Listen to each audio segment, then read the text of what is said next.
We forecast inflation, rates, and growth, but these variables don't exist in isolation.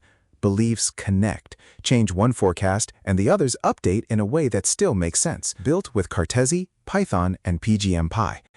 Let's see it in action. Here's an economy cluster: inflation, Federal Reserve policy, and recession risk. We'll start with a forecast inside the joint model, raising the odds of inflation above 4% in 2026. Select your stake, submit the Onchain transaction, and the model updates. Inflation isn't alone. Recession risk and Fed policy expectations move too. That's automatic propagation. One belief change ripples through the cluster. Next, a conditional forecast. We add specific evidence, inflation between 2 and 4%, and ask for recession risk under that assumption. Submit again. If inflation does land between 2 and 4%, if that event occurs, this conditional forecast says recession risk is higher. Rather than separate forecasts for every outcome combination, the model reasons directly over how events relate.